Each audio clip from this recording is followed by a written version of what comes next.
Rahim. So where we are today, alhamdulillah, is really the apex of Muslim achievement in this amazing civilization of Islamic Andalus. This Madinat al-Zahrah, the city of splendor, the city of light, the city that is shining, was probably one of the most outstanding achievements of that Caliph Abdurrahman III. And he worked in fact with a Jewish man called Hasdai ibn Shaprut. Hasdai ibn Shaprut was a diplomat of that Muslim empire, and he would invite other diplomats from centers like Byzantium and Europe and bring them here to show them what Islamic civilization is. And what we've seen, subhanallah, is amazing, because he built this city from scratch. This was nothingness. And then he built on top of this foundation, this earth, beautiful scenery, land, fertile land. He built a new city of wonder, of amazement.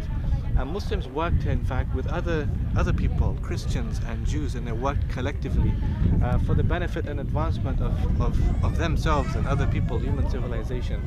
What really made this so much of a spectacle, not only was this a symbol of power, because it had to look good for other diplomats to be impressed by Muslim achievement, was the fact that it was based upon a Muslim unity model. And this is really what symbolized that success. It was a Muslim unity model. When Muslims were united, they were strong. When Muslims looked for one another, others' protection, they were strong. And Abdurrahman III had this model. Remember, of course, he was the Caliph who had the library of 300,000 books. He was the man who worked in Qurtuba to have a civilization of 10,000 lamps, a lighted city in Qurtuba, of 500 different mosques in Qurtuba, of 300 libraries in Qurtuba, of 50 hospitals in Qurtuba. All of these came to manifested in this one center over here, Madinat al-Zahrah, as really the apex of his civilization. And so we stand here today and we're looking upon ruins. And what comes to our mind, of course, is that very dramatic, edifying, heart-wrenching poem of Al-Rundi when he said, لكل شيء إذا ما تم نقصان فلا يغر بالطيب العيش إنسان. Everything, لكل شيء, everything will have its final day, everything will have its end. وهذه الدار لا تبقي على أحد ولا يدوم على حلها شأن. And these homes don't remain forever.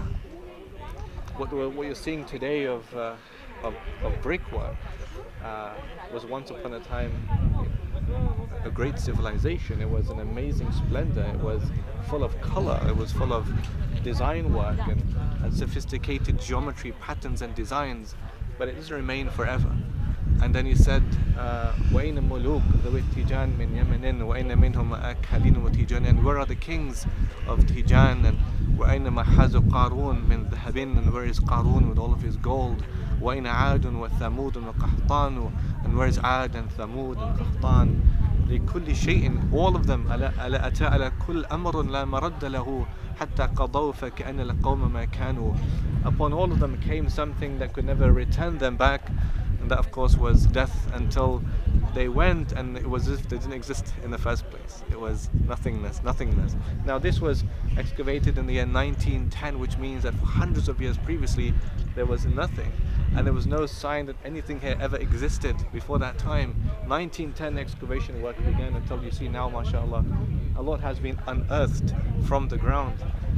But if it didn't begin, it would still be under the ground. The Madinat al-Zahira, which is the other civilization built by Al-Mansur, who was a descendant of Abdurrahman III, is completely under the earth. So we can't see that one, and that's gone forever. So it's remarkable being here, because we have a chance to see some glimmer of what the Muslims had achieved in that remarkable period of Islamic civilization here in Andalus. We're also reminded of something else. Which is, this is Islam in Europe.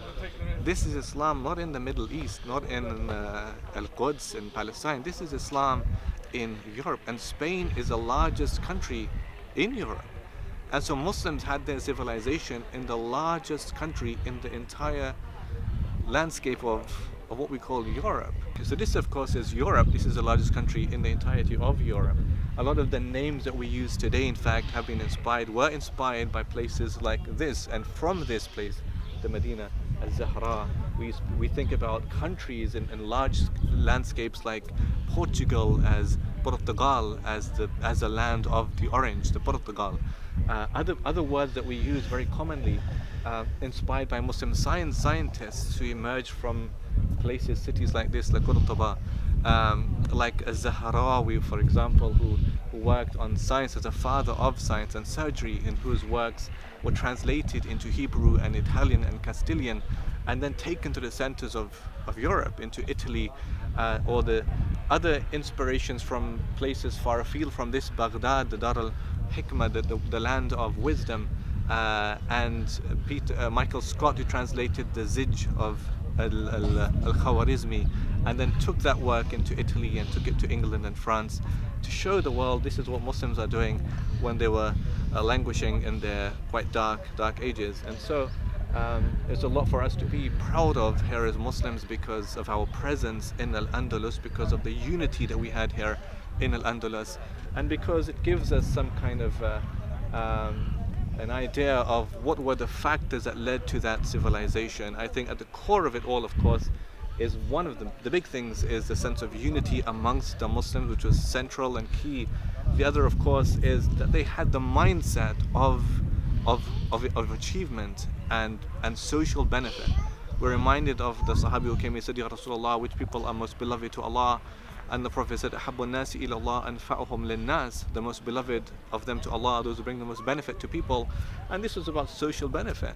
Qurtuba, of course, was a city of 10,000 lamps. It was a city of achievement, civilization. And Madinat al-Zahrah, what remains of it, comes to symbolize that great power. Now, this city, of course, was one that was built. It is not easy to build something. It is very easy to destroy something. And when it was destroyed, and it was destroyed by people who had quite a revolutionary mindset, an extreme mindset, they destroyed everything. And they were Muslims, and they burnt everything to the ground. And all of that great civilization was once here was lost all of a sudden. And so therefore, to build something, of course, is difficult. It takes time, it takes energy, it takes sophistication, it takes scientists, it takes people who have expertise in different fields, and all of them coalesce together in this one beautiful place to make this amazing civilization. And this, of course, a great lesson for us about the patience of growth, the stability in growth, and about having the mindset of working together. Allah in the Quran says, ta'awanu, work together, alal birri wa taqwa, for benefit, for piety and for goodness, not in sin and transgression. And don't undercut the works of others and seek to destroy what is so beautiful and that can be used for public benefit. I would say finally that although we look at this and we speak about the splendor and the great achievement and the sophistication, and it was of course a symbol of power, therefore Uthman III used this place to show other people how great they were and how sophisticated and advanced they were. But this place, we should remind ourselves as Muslims, was not the best place. It was not the best city even. Allah gave us the Madinat al-Munawwara. It was the illuminated city of the Habib of Allah sallallahu alaihi wasallam, from which emerged the greatest generation of people. And that was a city that was quite simple, although of course things were simple in that time. But in the Prophet's city, just for example, the Prophet's mosque was a mosque that was on a simple foundation. It's reported that dogs and cats used to come in and out of the mosque, but from that very simple structure and foundation emerged the greatest and most pious of people, the Prophet's companions. This is what Abdullah ibn Mas'ud said. He said that follow those who have passed on from us, not those who are still alive, in absolute terms, because those who have passed on have left their works, and those who are alive are still tested by the world in which they live. And he said those were the companions of the Prophet ﷺ, and they had the most pious of hearts, and they had the most profound knowledge, the deepest insight and deepest knowledge. And therefore our progress is not bound by the sophistication of civilization, although that's a beautiful achievement. But it should remind us therefore that Muslims and Islam have progressed in different landscapes at different times for different purposes. And this of course is one of those amazing wonders, but not the only one. So I think I should just say that as an afterthought.